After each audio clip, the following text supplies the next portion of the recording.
I think it would not be wrong to say that this crisis will have a significant impact on our business as it has impacted our customers significantly.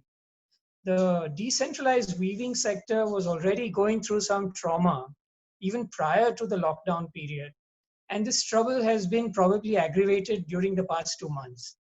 While most of our customers look to recover and stabilize their own businesses, I think buying new machines would probably be the last thing on their minds. So we have some existing orders for the next few months, which thankfully we've started executing, since restarting a few days ago. So we expect that it will probably take about 3 to 4 months, if not more, for the dark clouds to clear a little bit.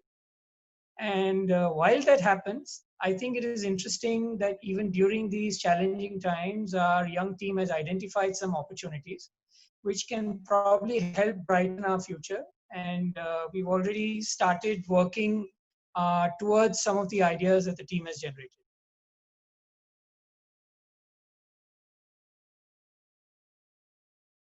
Okay, we have started operations at our factories since the 1st of June.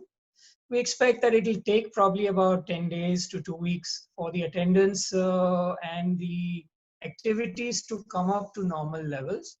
So our operational team, based on government guidelines for COVID-19, has created SOPs and we've arranged all the standard arrangements like IR scanning, sanitization at the entrance, mandatory use of face masks, and social distancing while at work on a best effort basis, of course. Work timings have also been shortened by about 30 minutes so that people can probably clean up and go home a little early. The first few days, I think our staff has been and will be involved in activities like cleaning, stock taking, and preparing for the production and assembly operations to normalize. Of course, during this time, our customer support team has also been in touch with our customers to understand some of the issues that they face and also to help in terms of safely restarting the machines or in procuring genuine spares.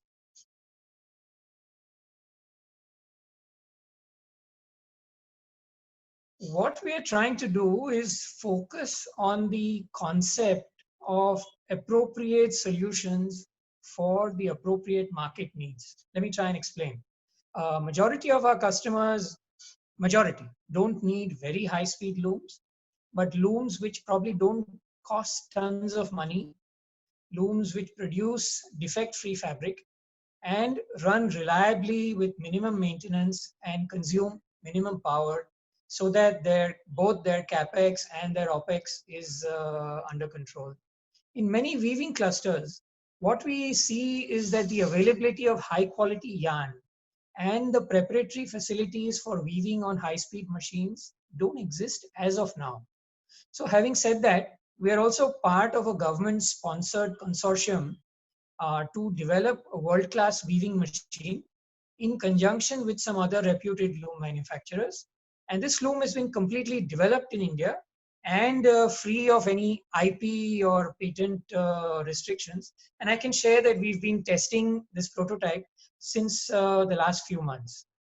So in addition, I think our team has been trying to strive to constantly improve product design, manufacturing and assembly processes, and after-sales support, which I think are probably really, really essential to our future. Of course, we're also trying hard to minimize the percentage of imported components and consumables in accordance with the vocal for local concept. Yeah.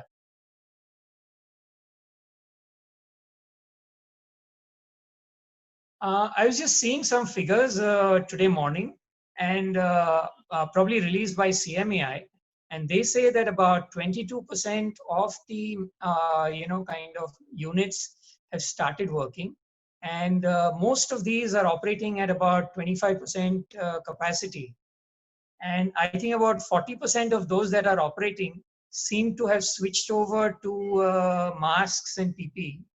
So I think while the mills will have to be patient as the situation is not going to improve instantly, having said that, they're also looking for new opportunities, and I see that they are preparing to pivot very quickly. So I think in addition to masks and PPEs, probably many more such opportunities may arise, of course. And I think mills will just have to be quick in and flexible in terms of their mindset to take advantage of some of these opportunities. You know, and of course, I think mills will also have to work probably with a higher percentage of local employees and possibly local suppliers. So I believe the entire chain, until it stabilizes the supply chain and adapts to the new environment, many challenges will remain. Of course, also it's important to realize that the expected financial assistance may also not be quickly forthcoming. So we'll all have to develop what they quote unquote Atmanirbharta in this context. Yeah.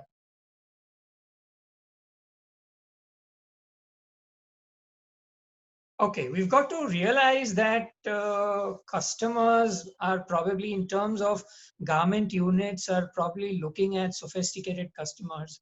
And, this will also probably be a matter of supply and demand. If the local companies can step up in terms of quality, availability, and service, I think customers will be happy to switch. And this applies across all segments, from yarn manufacturing to fabric weaving, or maybe knitting, to processing, and finally to garmenting. So this will also entail, I think, if we can do this, this will also entail substantial savings in terms of wastage on unnecessary logistics, time, of course, and substantial forex outflows, which are currently, kind of being utilized to import expensive machines. So I think it's a matter of meeting the needs of the customers and, kind of aiding in their own business survival. If the local industry doesn't adapt, companies and customers will probably find their own way, and this will remain just a slogan. That's what I feel. Yeah.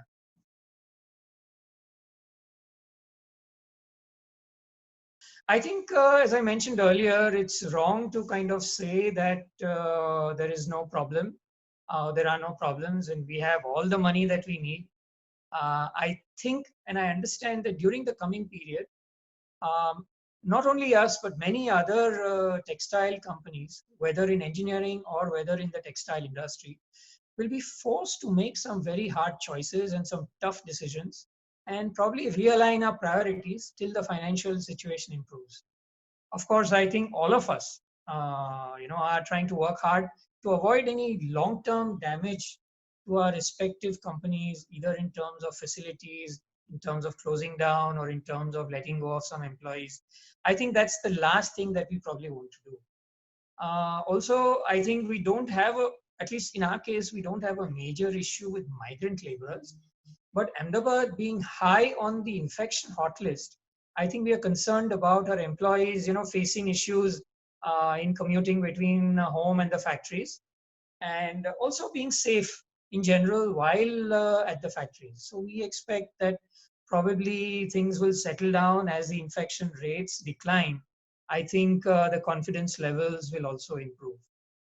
Logistics, I think, is also a problem or a concern, I would say, with cities, I think, in states making their own decisions about allowing vehicles. I think, let's see, in the case of Karnataka, probably from other areas. And this is a dynamically changing situation. Uh, I think with some time, we also expect this to stabilize and hopefully revert to near normalcy as the infection rates drop all around the country. Now, as far as the government is concerned, I think, we have to accept that the government may not be able to provide direct financial assistance, but it is important that the government listens to the issues raised by the industry and respond positively and constructively. I think many a times all that is expected is probably removal of unnecessary obstacles and barriers. Yeah.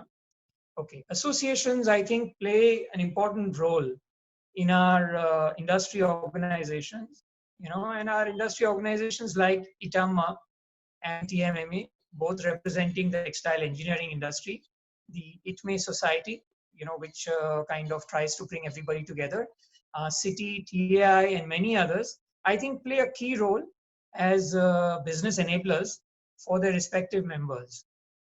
And in conveying, they also perform the function of conveying the voice of the members and the industry to the government, right? So probably the associations can also encourage interaction amongst their members so that opportunities can be shared across the industry.